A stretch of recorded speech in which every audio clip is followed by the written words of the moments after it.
విన్భక్తి ప్రేక్షకులందరికీ నమస్కారం. 2026 జనవరి కొత్త సంవత్సరంలో ద్వాదశ రాశుల వారందరికీ కూడా ఈ విధంగా ఉండబోతుంది. ఎటువంటి జాగ్రత్తలు తీసుకోవాలో తెలుసుకుందాము. తెలియజేయడానికి మనతో ఉన్నారు ప్రముఖ ఆధ్యాత్మికవేత్త, జ్యోతిష్య మరియు వాస్తు పండితులు బ్రహ్మశ్రీ డాక్టర్ గుండెపొడి శివసుధీర్ శర్మ గురువు గారు ఉన్నారు. మాట్లాడదాం. జై శ్రీరామ్ గురువు గారు. శ్రీమాత్రే నమః. శ్రీ గురుభ్యో నమః. గురుగారు, జనవరి నెలలో తులారాశి వారందరికీ ఎలా ఉంది, ఎటువంటి జాగ్రత్తలు తీసుకోవాలి? ఇందా నుంచి అన్ని మనం ఉత్సాహంగా చెప్పుకుంటూ వెళ్తున్నాం, అన్ని బాగున్నాయి అని.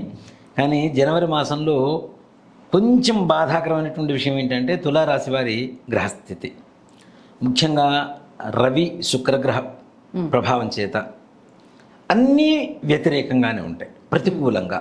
ఎక్కడ అనుకూలత అనేటువంటిది వీళ్ళు ఎక్స్పెక్ట్ చేయడం అనేది అనవసరం.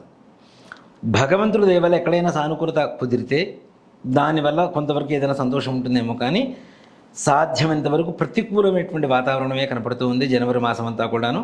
తులారాశి వారికి ఆర్థిక ఇబ్బందులు, ముఖ్యంగా అప్పులు చేయవలసి రావటం, ఇచ్చిన అప్పులు వెనక్కి రాకపోవటం, వీళ్ళు అప్పులు తీర్చడం కోసం అప్పులు చేయడం మరలా.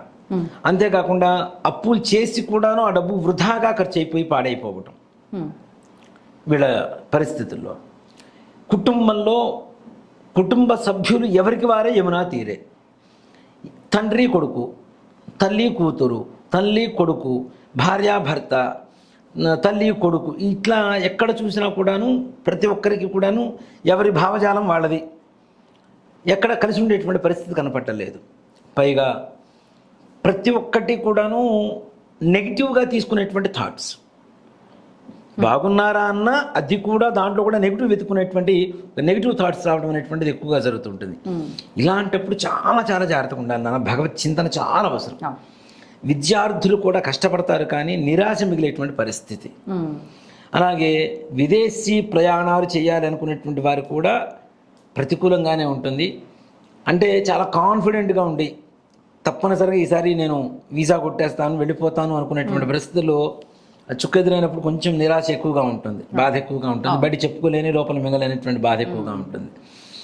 అక్కడేమో కాలేజీలు స్టార్ట్ అయిపోతాయి, వీళ్ళకి వీసాలు రావు, మళ్ళీ ఆ సంవత్సరం అంతా వేస్ట్ అవుతూ ఏదో చిన్న ఉద్యోగం చేసుకోవాల్సిన పరిస్థితులు, ఈ రకమైనటువంటి పరిస్థితులు ఎక్కువ కనపడేటువంటి పరిస్థితులు ఉన్నాయి.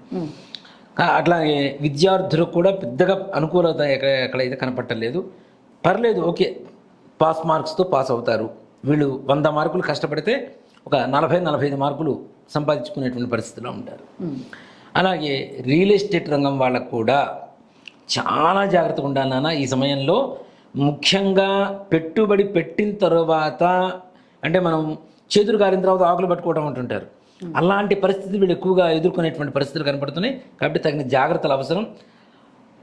ఏదో ఓవర్ కాన్ఫిడెన్స్తో స్థలం మీద పెట్టుబడి పెట్టడం, అది తర్వాత ఏదో ఇష్యూస్లో కోర్టు వ్యవహారాలు చిక్కుకోవడం, తద్వారా పెట్టిన పెట్టుబడి అంతా కూడా దాంట్లో ఉండిపోవడం, ఈ రకమైనటువంటి పరిస్థితులు. అలాగే ముఖ్యంగా సినీ రంగం వాళ్ళకు కూడా తులారాశిలో అతి ఎక్కువ ప్రమాదాలు జరిగేటువంటి అవకాశం ఉంది.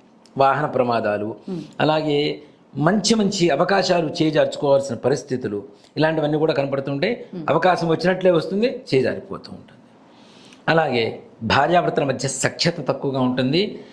ఈ చిన్న చిన్న గొడవలు ఉన్న వాళ్ళు సర్దుకోవడానికి అవకాశం ఉంటుంది, కానీ అంతకుముందుగానే ఆల్రెడీ గొడవలు ఉన్నటువంటి వాళ్ళు కోర్టు వ్యవహారాలకు వెళ్ళేంత వరకు కూడా అవకాశం కనపడుతుంది.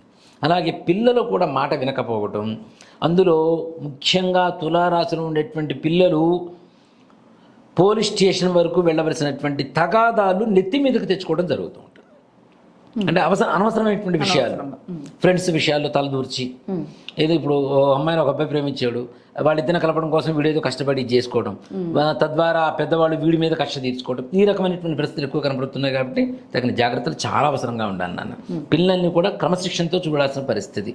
కొట్టద్దు, తిట్టద్దు, నిదానంగా ప్రేమగా చెప్పండి. అలాగే రాజకీయ నాయకులకు కూడా, వీళ్ళకు కూడా ఇందాక నుంచి అసలు గుర్తు పట్టనటువంటి పరిస్థితిలో ఉన్నటువంటి వాళ్ళకు కూడా మంచి పదవులు వస్తున్నాయని చెబుతున్నాం. ఇందాక రాసుల్లో, ఈ రాసులో మంచి పదవుల్లో ఉన్నటువంటి వాళ్ళకు కూడా పదవీ వియోగం కలిగేటువంటి అవకాశం కనబడుతుంది. ఆ పదవి నుంచి బయటకు రావాల్సిన పరిస్థితి, అపనిందలు పాలయ్యేటువంటి పరిస్థితి ముఖ్యంగా. అందులో వీళ్ళకేంటంటే గుడ్డగాల్చి నెత్తినేద్దాం అనుకునేటువంటి వాళ్ళు చుట్టుపక్కల ఉండేటువంటి వాళ్ళు ఎక్కువగా ఉంటారు.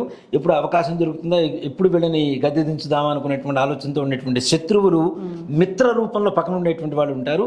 వాళ్ళతో తగిన జాగ్రత్త. అట్లానే ముఖ్యంగా రాజకీయ నాయకులు మగవాళ్ళు ఆడవాళ్ళ వ్యవహారాలలో ఎక్కడా కూడాను తలదూర్చవద్దు, అనవసరమైనటువంటి విషయాలకు వెళ్ళవద్దు. తద్వారా ఎక్కువగా సమస్యలు ఎదుర్కోవాల్సినటువంటి పరిస్థితి కనపడుతుంది. అలాగే ఈ తులారాశిలో ఉండేటువంటి వాళ్ళందరూ కూడాను ఈ ఉన్న సమస్యలు ఏవైతే ఉన్నాయో ఇవన్నీ తొలగిపోవాలి, కొంత మాత్రమైనా ప్రశాంతంగా ఉండాలి అనుకునేటువంటి పరిస్థితికి వస్తేనైనా తులారాశి వాళ్ళు తప్పనిసరిగా సుబ్రహ్మణ్యేశ్వర స్వామి వారి దేవాలయానికి వెళ్ళండి. తప్పనిసరిగా ప్రతి మంగళవారం సుబ్రహ్మణ్యేశ్వర స్వామి వారికి అభిషేకం చేయించండి పంచామృతాలతో. అలాగే సజ్జలు చలివిడి నైవేద్యం పెట్టించండి స్వామివారికి. దాంతోపాటు ఇంట్లో కూడా సుబ్రహ్మణ్య భుజంగ స్తోత్రం ప్రతి నిత్యం వింటూ ఉండండి. ఉన్న సమస్యలు ఒక్కసారి గట్టెక్కుతాయని చెప్పను కానీ కొంతవరకు ఒక మార్గం మాత్రం కనపడుతూ ఉంటుంది తప్పనిసరిగా. చాలా ఇబ్బందిగా ఉంది అన్ని రకాలుగా కూడా, కాబట్టి ఖచ్చితంగా జాగ్రత్త. చెప్పడానికి కూడా మనం కూడా ఇబ్బంది పడుతూనే ఉంటాం. అవును, మన వాళ్ళందరూ బాగుండాలనుకుంటాం, జాగ్రత్త పడడం కోసం సూచన కాబట్టి చెప్తున్నాం. కాబట్టి మంచి పరిహారం కూడా చెప్పారు కాబట్టి ఎంతకంత ఉపశమనం అయితే ఉంటుంది.